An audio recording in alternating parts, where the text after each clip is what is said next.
Well, g'day and welcome to a bit of a different video from us. We're going to be doing a series of campground guides this year. So we came up with this idea while having a yarn on the beach with some mates and realised that there's just a lot of information missing out there, or it's really hard to find a lot of information about a lot of the campsites along the WA coast where we're travelling at the moment. So we thought we'd do a series of videos covering off all that.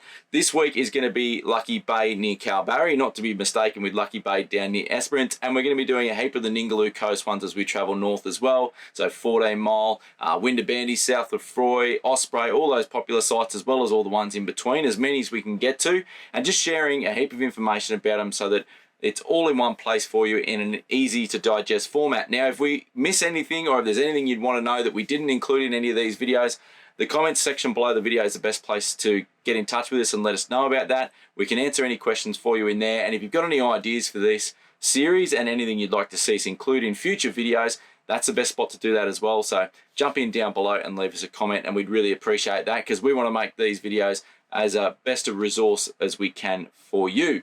All right, so let's dive in and have a bit of a chat about Lucky Bay here just near Kalbarri. So it's about 6 hours north of Perth, an hour and a half north of Geraldon, and about 30 minutes south of the town of Kalbarri itself.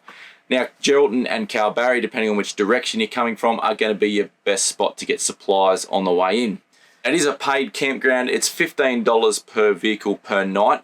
And you do just pay on arrival. There's no booking. There is a camp host and you can pay the camp host when you arrive. Cash or EFTPOS is fine there as well. Now, as far as facilities go in the campground, there are drop toilets. There is a dump point here as well. There's picnic shelters in the campground and there is rubbish available, but there is no fresh water available. So you'll either need to fill up on fresh water in either Geraldon or up there at Kalbarri. Both have good water fill stations there for getting fresh drinking water. Options for camping are to camp out in the main campground, which is two-wheel drive accessible up until that point, or if you're like us and like to get out on the beach and camp and a little bit of extra adventure, you can four-wheel drive onto the beach and drive up the beach and find some camping there as well. Now, the tricky part is getting a caravan or camper onto the beach because there's a number of different sandy tracks to get out there. So the next part of this video, I'm going to be taking you through and showing you exactly how you can get your setup down onto the beach.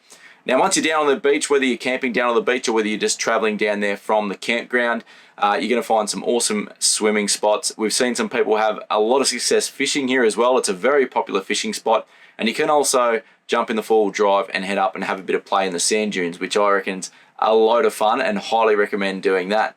Both the campground and the beach are dog friendly. Dogs do need to be kept on a leash though. It is also a really good spot to base yourself to explore the nearby Kalbarri National Park.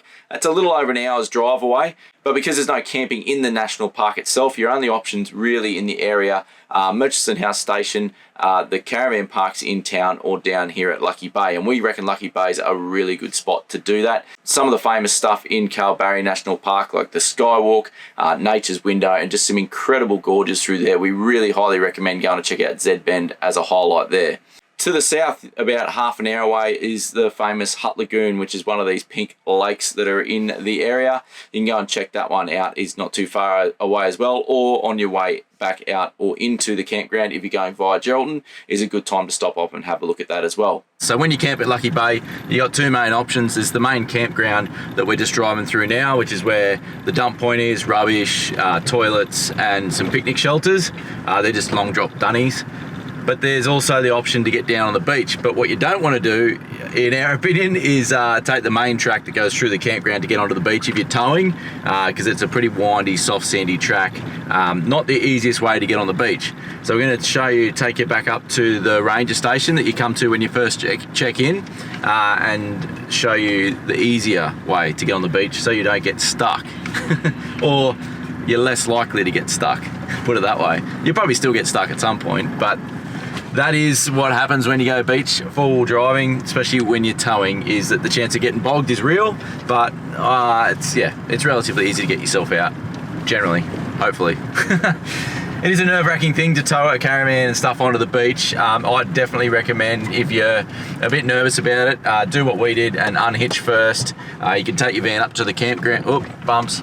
You can take your van up to the campground and unhitch it there, and then go and do a bit of a recce, because even though conditions at the moment are good for getting your caravan up the beach, obviously it's a beach, so conditions do change quite a lot. They've changed quite a lot just in the time that we've been here.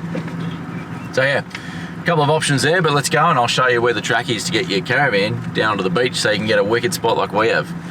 This whole area is a bit of a maze of tracks. Even the campground itself is sort of fairly unofficial campsites, and it's just a maze of tracks. So it is pretty easy to get disorientated or to sort of lose your bearings. And then once you get down to the beach as well, there's a heap of different options for cutting up into the dunes to find yourself a bit of a campsite. So that is the advantage to doing a bit of a recce first without towing, I suppose, is you can go and find a spot that you're confident you can get to, come back and pick up your caravan or trailer or whatever it is that you're towing, and then get it down onto the beach nice and safely. Alternative is just to send it and see what happens, but that's my preference anyway, is to do a bit of a recce first.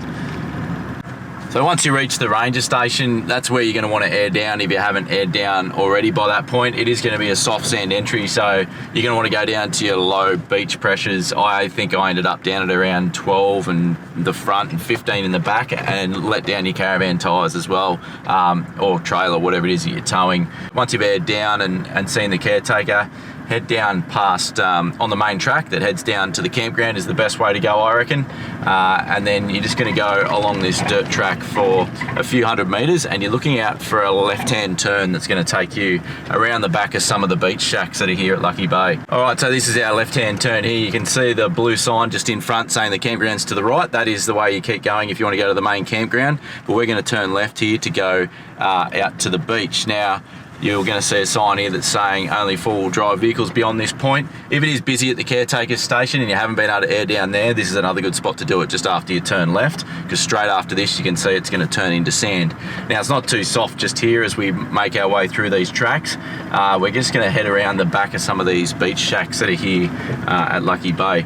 So as we come to the first fork, we're going to keep to a right. You're really, for the most part, just sticking to the most well-driven tracks, or at least that's what it's like when we're here. It's been pretty busy at Lucky Bay the last little while, so it's yeah, it's easy to see which way to go. So we're keeping right there. Then we're going to come down to this next junction, and at the moment there is a bit of a makeshift sign saying Lucky Bay to the left, and clearly no one wants to go to the right. They got a road closed sign there, so we're just going to hook around to the left here, follow this around to the left. And then we're going to turn back to sand again. We're going to sneak past one or two more beach shacks, and then we're going to start hitting the softer stuff. So you don't have to stress too much up until this point. It's all pretty straightforward and pretty easy. And as we come around this last sort of, the track goes around to the right, this is where it's going to start getting a bit softer. So you want to start carrying your momentum through here, and we're going to head up through the dunes here. It is a little bit bumpy, obviously. It's been pretty well driven, but it's a good access, this one, because it's not too steep and it's fairly straight. There's not too many turns in it, and it just puts us, as you can see, puts us nicely straight out onto the beach. Now, as you come over the dune here, you want to keep your momentum up, and we're going to be heading to the right, heading north up the beach is where we found the best camping areas. So keep your momentum as you come down the dune here through this really soft sand. Like most beaches, depending on conditions, you might be better off sticking like we are at the moment, sort of up just at the top of the high tide mark. When we came up the other day when Mel and Pete came in, we did get stuck up in this soft sand. So you choose your poison, whether you're happy to be down on the wet sand. I like to avoid driving on the wet sand as much as possible, just because of salt and everything flicking up on the car. As I said, from here, there's a heap of different camping options, either on the beach if you're happy with that, or up in the dunes. If you haven't had the chance to come down and do a recce, it might be worth pulling up in a few spots and just going for a little walk on foot. Or if you've got a drone, we find the drone super handy for that sort of stuff, for scouting out a campsite. We're a fair way up the beach, and that's just to tuck in behind those bigger dunes, just with the prevailing winds at the moment. We're getting a bit of an easterly in the morning, and then it's switching around to more of a southerly later in the day. So it's just nice and protected there. And it's just a great swimming spot for the kids, because we've got that lagoon with the reef protecting us from the bigger swells. But if you're into surfing or kite surfing or any of that, we've seen a lot of surfers having a bit of fun further south on the beach, sort of more at this end where we are now. And yeah, fishers, we tend to find most of the people with boats are launching them up in the lagoon where we've been camping. So we'll cruise along the beach a bit more, and then we'll show you where we're camping when we get there. You can see just there's a little bit of water there on the beach. There's been a bit of that along the beach. You just got to be mindful of that. Keep an eye out for those pools that get formed obviously at high tide, but it's changed so much. I was only on the beach 2 days ago, came up for a drive, and it's changed heaps since then. So yeah, we're almost at camp now. So we've gone about 2.5 km since I started the trip meter, and you'll find the bay will sort of cut in a bit sharper here, and the beach narrows right down before this big dune, and that means you're almost at camp. So just as it narrows down here, then we're going to go out on this little point where these people are fishing and got their boats set up, and then it's going to be a nice big flat area then for camping up well above the high tide mark that we've been camped up for the last while, which is our pick of the campsites that we've been able to find if you can get a spot there, especially at this time of year with the winds we're having.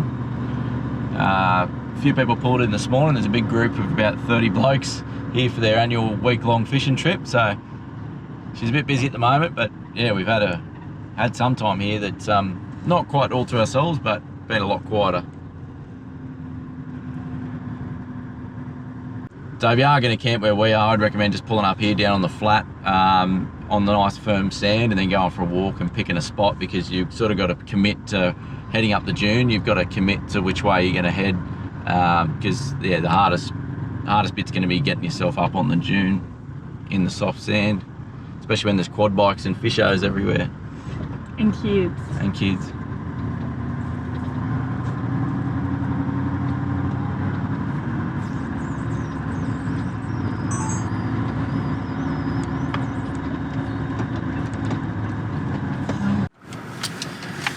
And that's how you get yourself the best campsite at Lucky Bay. You're welcome.